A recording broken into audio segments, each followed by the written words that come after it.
Today, just a little bit theory in the beginning here. I want to round up some of the turbulence, but then we can take it the next lecture as an exercise. I think you need more hands-on this OpenFoam. So we will then I'll then shut down the camera and we can play around with exercise 3 and OpenFoam. Did somebody here miss a memory pin?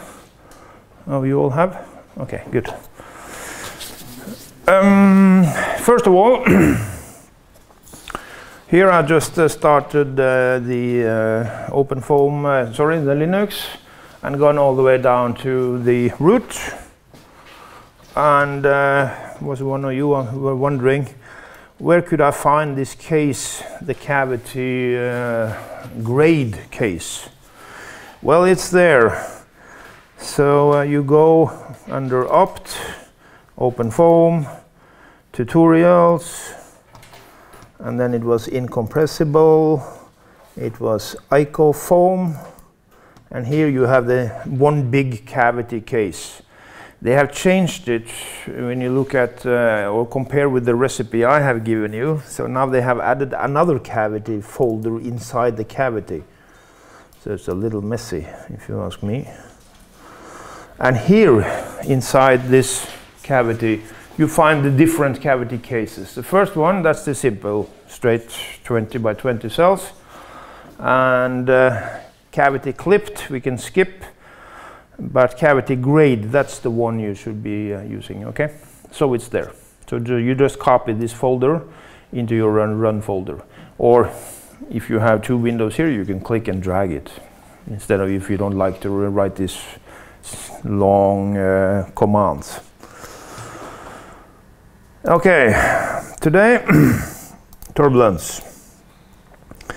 You have one documentation file under guides and the user guide file. We have some information in this one I want to show you.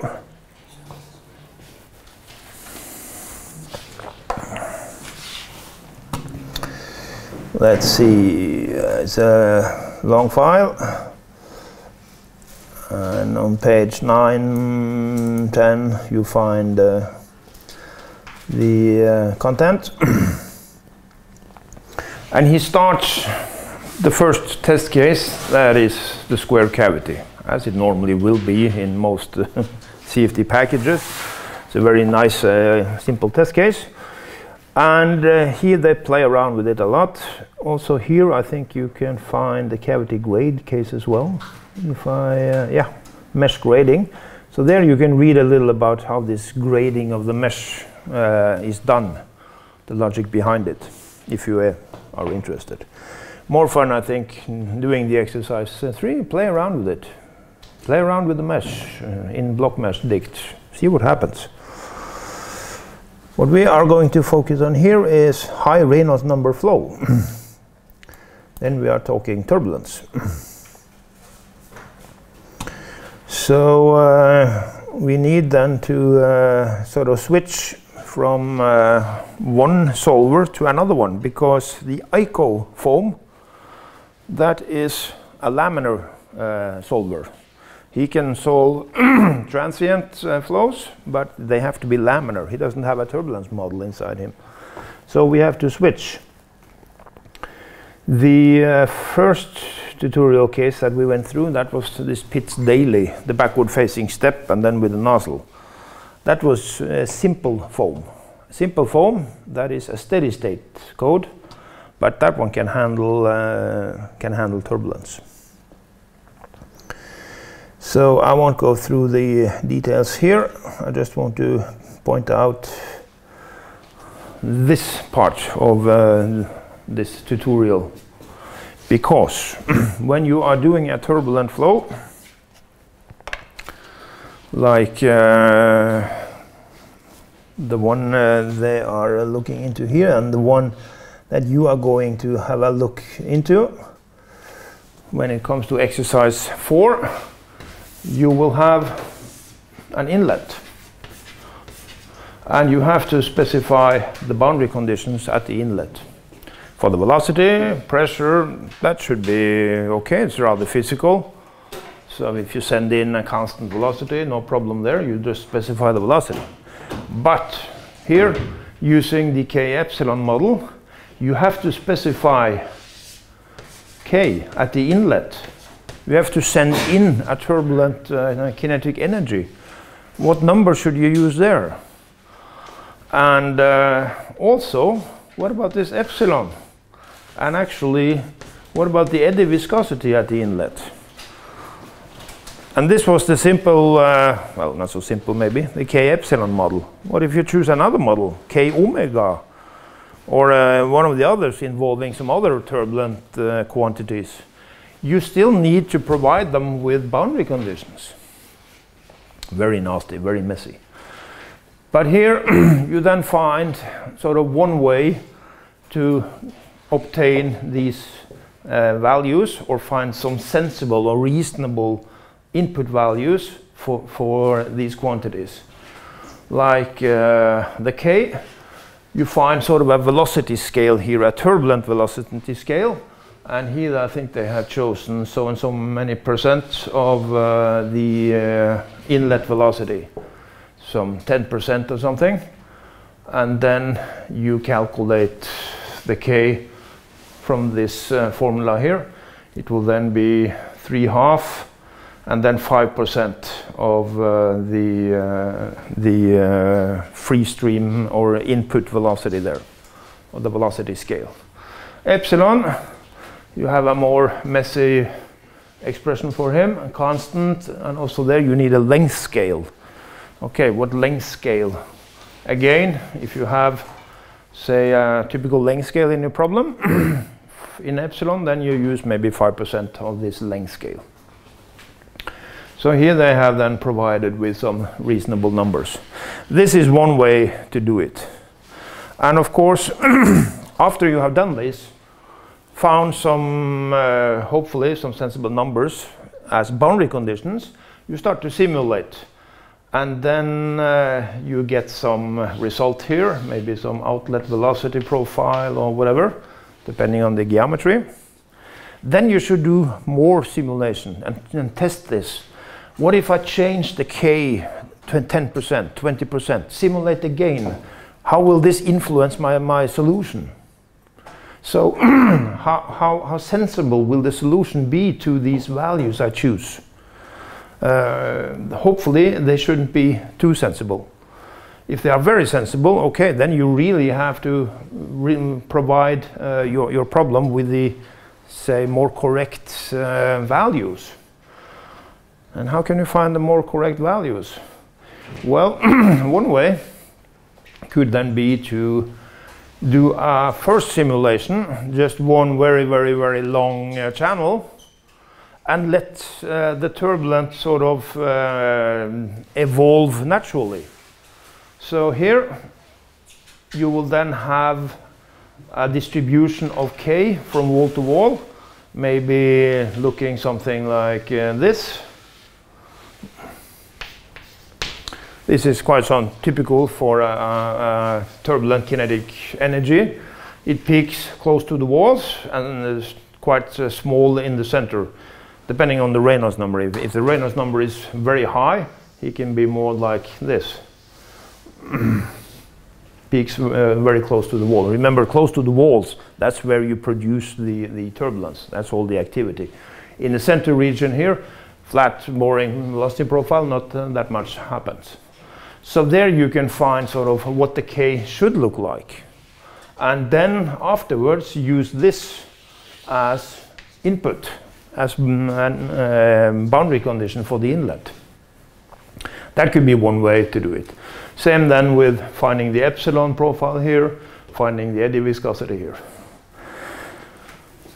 Dealing with profiles at inlet, that's not so easy. To give a constant value, that's sort of straightforward, but to give a distribution at the inlet, that's tricky. We will look into that later. So for now, if you do this, then you have to find, okay, give me an average value of K that I can use as an input value. Okay, so they have here some estimates. So this is one recipe. You have several others. I will show you a couple things that we sort of have to do when we are dealing with turbulence. We have to specify the inlet values. What about the outlet values? Well, the outlet values, there we cheat. We have no idea what they're going to be, so we use a Neumann condition. So here you say derivative within direction perpendicular to the outlet equal to 0. So here, okay, we are going to do something wrong here, but then the philosophy will be the anode that we're doing here shouldn't influence the simulation far upstream. So typically Neumann condition at the outlet.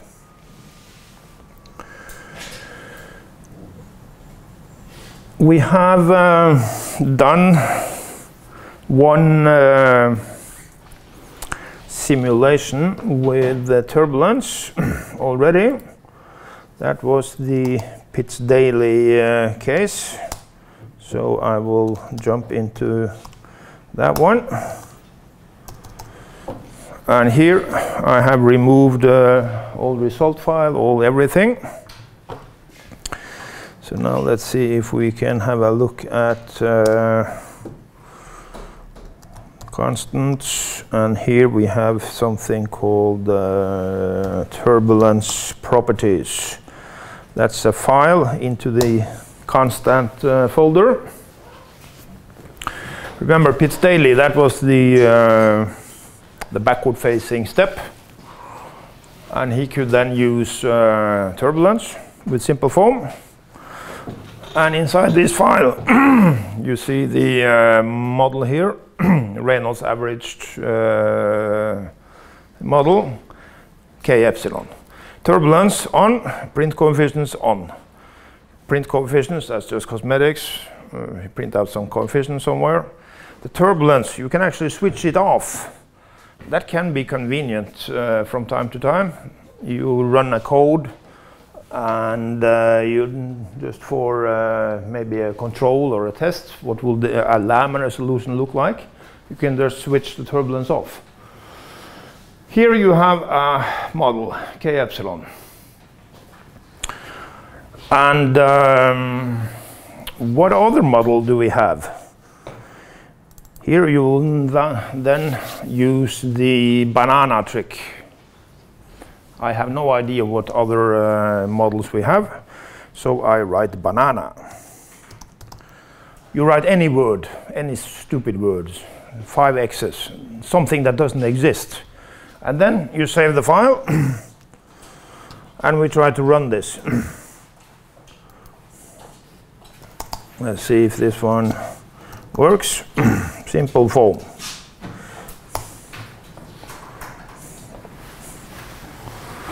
He should then crash. I mean, I have given him some instructions here that he should not accept. And yes, he crashed. Indeed, he does. Fatal anode, unknown RAS model type, a banana. He doesn't know what that is. But then he gives you a list. Here are the valid choices that you have. So this banana trick, that's a very good one. And you can do that actually many places with OpenFoam. What kind of wall model should you use?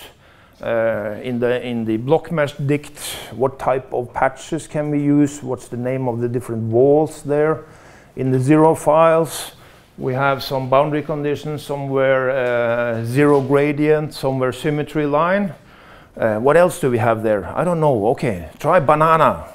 And then try to run it, and then you have a long list. Okay, the banana is not allowed, but try one of these.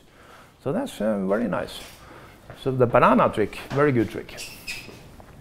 So yes, we have a whole bunch of different rounds models. Reynolds averaged Navier-Stokes. So how to use them? Ah, that's a different case. Here is just one name. And here we really then have to know what we are talking about. The easiest way, I would say, find a tutorial somewhere that has used the model you are interested in. Then you see the setup, because what quantities are involved, which value should they have at the inlet, what wall model do I have to use here, and so on. So just picking a name here, that won't do the trick. It's more to it than that. But at least it's a beginning. So K epsilon, standard K epsilon, K omega we have discussed, and the rest here, they are variations of the two equation models, most of them. You have one here, it's called Spalar-Almaraz. That's a one equation model. I think I mentioned it already. He uses the eddy viscosity as the only turbulent quantity. Easy and nice model if you want to play around with airfoils, stuff like that. Then he's quite good. Okay, that was the banana trick. Very good trick. Next, I wanted to show you, where was it? Chapter 3 here. There you actually find a little bit description of the different utilities you find inside the OpenFoam. So here you have a list over the standard solvers and then the standard utilities, and I can show you actually standard solvers. Incompressible flows, different types of OpenFoam programs. So we have now played around with IcoFoam, and as you can see, transient solver, incompressible, but it has to be laminar, pure Newtonian fluids. But you see, you have a long list of other options here. So here, transient as well, but incompressible, yes, and turbulent. So jumping from ICO to piezo foam could then be a nice way to extend a problem that is not laminar anymore, it has become turbulent, for instance. And you have some advanced here, Newtonian fluid on a moving mesh. Thank you very much. So you find a lot here. Simple foam, that was the Piz-Daly tutorial case. Steady state solver, incompressible turbulent flow. Compressible flow, you have some sonic versions here. Multi-phase flow, that one we have looked into. We played around with this dam break case. There we used the interfoam solver for two incompressible fluids. But you see, you have plenty of these versions. One special direct numerical simulation code, that one you can forget.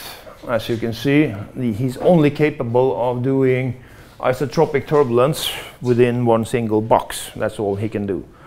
So doing a DNS here, no, that's not for us. So you see, you have a lot of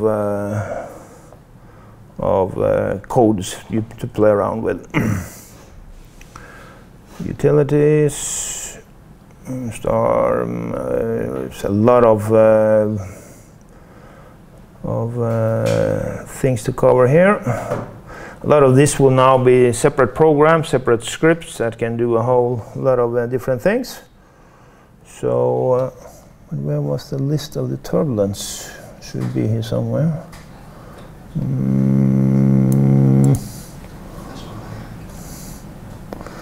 Running applications. Ah, they have moved it. Ah, that's okay. Chapter 5, it's about the mesh. 6, about post-processing. Here, 7, we should find turbulence models. 7.1 thermophysical models, 7.2 turbulence models. So here we are.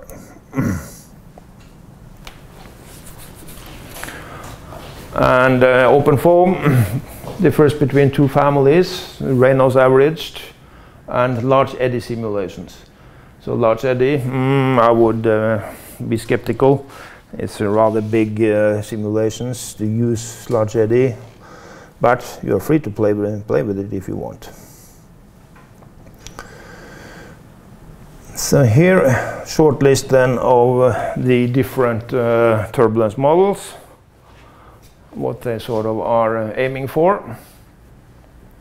And remember, when we talked about turbulence, standard K epsilon, K omega, they are high Reynolds number models, meaning very turbulent. That's what they're built for. You are in trouble when your Reynolds number is low. It's still turbulent, but it's getting close towards the laminar situation. Then you're in trouble. K and epsilon will be, well, you will have turns where you divide by K, you divide by epsilon. So whenever they goes to 0, you're in trouble. But you have several here low Reynolds number K epsilon variants. So if you have a low Reynolds number, then maybe you should have switched to one of these models. Okay, I won't go through everything here, of course, but I just want to point out where you can find it. So here, have a look for yourself. A lot of coefficients here. Now, wall models. Well, that's also a chapter of its own. Wall functions. How you handle the walls. Well, for very low Reynolds numbers, turbulent but low, then you can actually resolve everything all the way down to the wall. But with a more moderate and higher Reynolds number, that's not possible, because the length scale is getting very small. You can't really resolve all the scales down to the wall. You have to use a wall function. So the wall functions then will enter into these 0 files. I can show you here with the Pitts-Daly case. If you write list out the files you find in the 0 folder, you see you find a lot.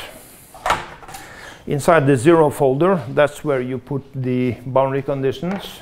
So definitely you're going to need pressure and velocity. So for the cavity case, you only find 2 files in the 0 folder, these 2. So they specify what the velocity and the pressure should be around your computational domain. But for a turbulent case, here you see they have put a whole bunch of files. And each of these files then has to be addressed as boundary conditions. The reason they have put so many is that they have played around with a lot of different turbulence models. So say that you want to use K and epsilon. Then actually you only need K and epsilon, one might think. But you also need nu T. That is the turbulent viscosity. So you need these 3 files in addition to pressure and velocity. Epsilon, K, and nu T. The rest you can delete if you just want to use K epsilon. But say you want to use something else, another turbulence models, okay, then he doesn't maybe not need the epsilon and K, then he maybe need some omega and V2 or whatever that is. So you have to see, depending on the model, what you need. Let's just try to have a peek at this. Yeah, let's try the K, how it looks. So here is the boundary conditions for turbulent kinetic energy. Dimensions, meter square per second square. That is for velocity squared, so that makes okay. internal field, so everything has been given a value initially. So that's one way to use these boundary condition files. You can also give a start value for the entire flow field. That can be smart when you think in terms of turbulence and turbulence quantities. Because, you know, if either of these becomes 0, then the code explodes. So starting with 0 could be a very bad idea. So give everything inside a value. Inlet, constant value. Outlet, 0 gradient. And then for the walls. Okay, there you need then a wall function. How to handle the solid walls. And the name here, KQR wall function. Thank you very much. Where can we find that one? Well, use the banana trick if you have no idea. I have another slide I want to show you later where you can actually find some of these names and some hints what's nice to use. But in general, I would say like this: if you are going to use a turbulence model in OpenFoam, find somebody that has done it before you. Then you can see how it's done, what files are needed. We also have something else to discuss. We haven't really been there yet. If you look at the system folder, some of these files we have covered already. Block mesh dict, find the mesh. Control dict, sort of the boss. He finds or describes how we should solve this with respect to time step and so on. Single graph and streamlines, they're cosmetics, that's a graphical output.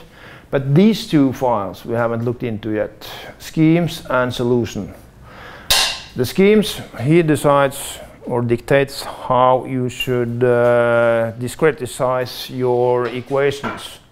And inside this one, you also have to specify, okay, how should we discreticize our turbulent equations?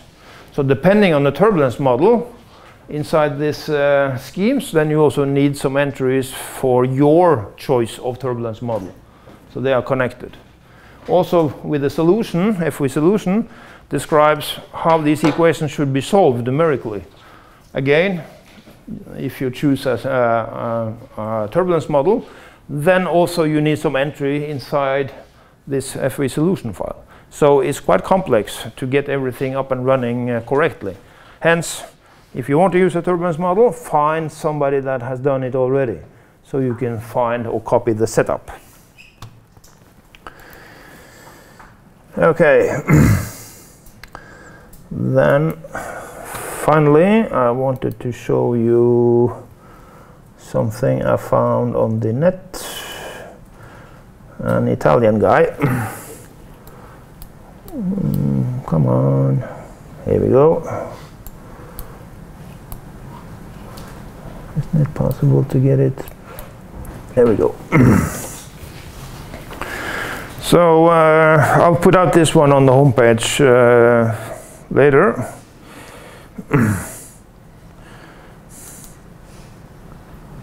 Come on.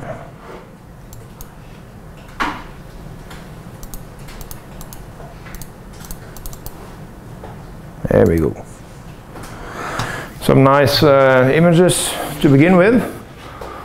So this actually the motion in the ocean outside up in Alaska somewhere.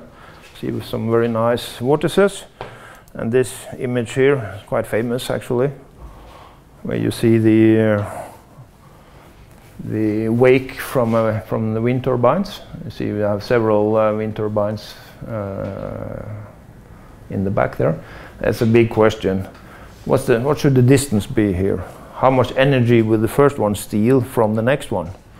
So that's a tricky question. So when you get small kids, you can tell them that, okay, we have wind, and the wind is generated from these big wind farms. That's another view of the world. Here is 1/48th scale done in a water tunnel, yes. And here some nice shock waves. And you have a turbulent wake then behind a bluff body. And here you see the change of the Reynolds number actually as you go down in the wake. Very small cells. So here the ratio, say the width of this wake versus this tiniest little scale you have, very big, very large Reynolds number. Here the smallest scale is getting bigger due to the viscosity. So here the Reynolds number, or local Reynolds number, will be smaller.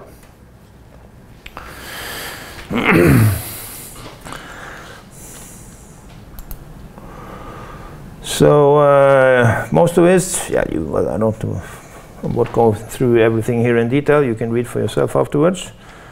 Most of the natural flows will be turbulent. So yes, we have to deal with the model somehow. And as it says, everything will be wrong. So hopefully it won't be too bad. Maybe something we can use.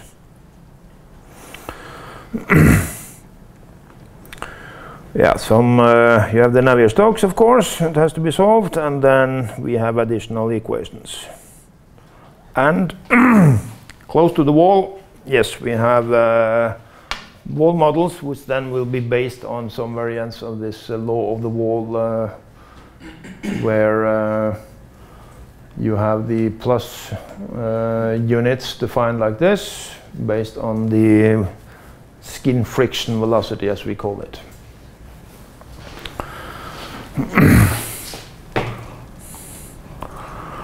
So then it is a question, when we come up with a mesh, how will our mesh compare with this y plus scale?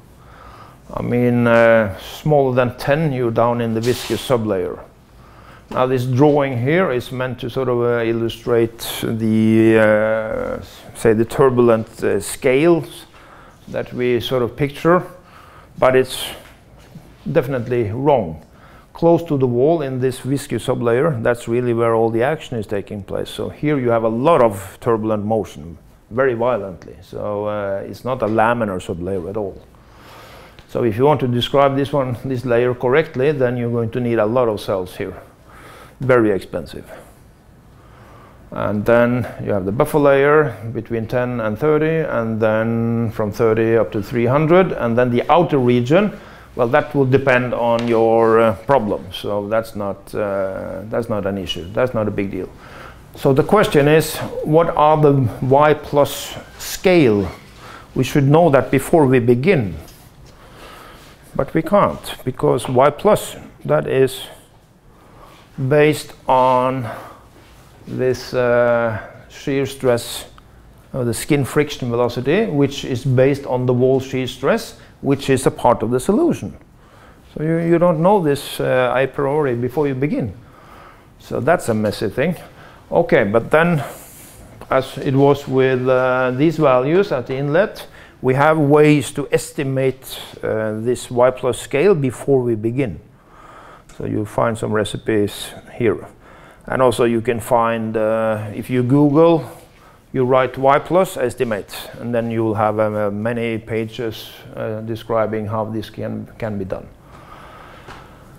List of the turbulence models available in OpenFoam, more or less the same list as I showed you. These slides are taken from OpenFoam version 3 something, and we are using OpenFoam 4, but it's not much of a difference. Short description of the most used turbulence models. So this is really something you should look into. Standard K epsilon, and then you have the standard K omega. So these maybe would be your first choices. But then Spalaro Maras, very simple. He's very nice also when it comes to, yeah, it's only one turbulent quantity, so fairly easy to use. It's okay, suitable for aerodynamics, turbomachinery, high-speed flows, mildly complex, yada yada yada, but he's poor if you have a free shear flow. So that one he doesn't like, and strong separation, he doesn't like that either. So it's very nice with such a list. For my problem, which turbulence model should be suitable. And he suggests this guy is a quite experienced user with OpenFoam, so absolutely worth listening to. If you have no idea, standard K omega or the realizable K epsilon. Yeah, why not? Why not? So near walls, yes, we block out, we sort of forget the inner layer. You shouldn't have cells then closer, say, than Y plus to 30 if you are using a wall model. If you have a low Reynolds number case, turbulent but low Reynolds number, then you can resolve everything. Yes, that's possible. You have enough computer power to do that. But if you have medium, high Reynolds number, 1 million, then forget it. No way that you can resolve the boundary layers here, the wall layer. So then you have to think in terms of wall functions. And your first cell should be at a Y plus at least bigger than 30. Maybe 100, maybe 200, 300, that's okay. So the wall functions, they are meant to then capture all this detail behavior close to the walls.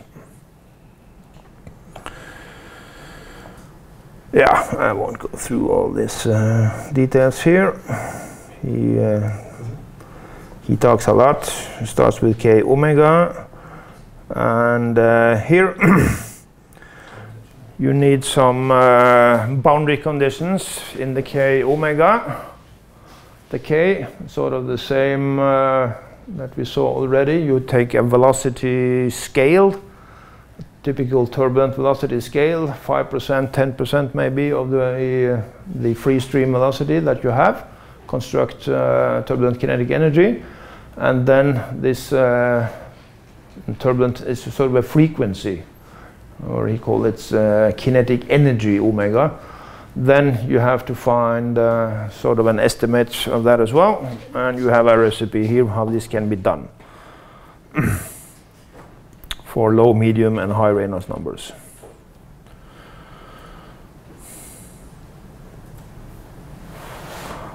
Yeah.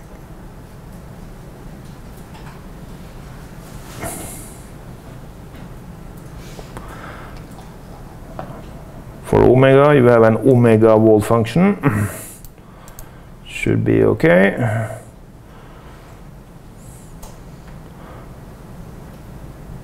Yeah. Several recommendations here, absolutely worth having a look into.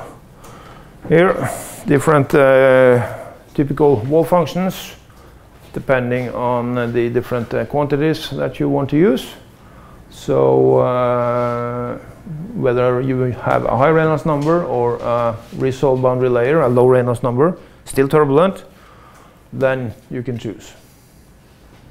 So that's a nice information for us.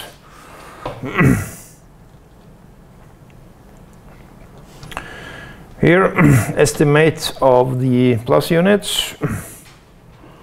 So you have some recipes here, how this can be done before you start the simulation. You estimate your Reynolds number, the bulk Reynolds number. Then you can use some here, Blasius, no not Blasius, turbulent skin friction estimates based on the Reynolds number. And then from this you can find the wall shear stress. And then finally you can find the skin friction velocity. And then you have a definition of your Y plus length scale. Then you can tell my first delta away from the wall, how big is it? How many plus units is it? So not only in the direction perpendicular to the wall. I mean, this will now be the Y plus direction. but also in this streamwise direction and in the spanwise direction. There's also a question, how big should your cells be? So he says here, in the streamwise direction, 100 to 1000 plus units, that's okay. Spanwise, 40 to 100.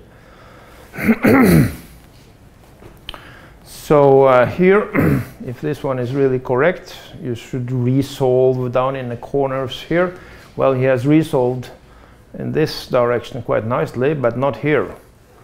So this is not a good mesh, I would say. You shouldn't have too violent jump in cell size next to each other. So you should have the grid changing sort of gradually. We will see more of that when we come into exercise 4 as well. Yeah, some guide and tip and some applications. What's possible here? I mean, if you go into YouTube and write OpenFoam, you will have a lot of these fancy visualizations. So here you see the turbulence structure here behind what's, I guess, supposed to be a tall building. It's just a square cylinder. Very nice images indeed. So here also you see the difference. The Reynolds averaged Navier-Stokes. So K epsilon, K omega family, you can get these images as a solution using large eddy or DNS if you want. It has to be transient, so this is just one single snapshot. So if you want answers using LAS or DNS, you have to let this simulation go on from thousands of time steps and then create some average solution. Then the average might look something like this. Hopefully.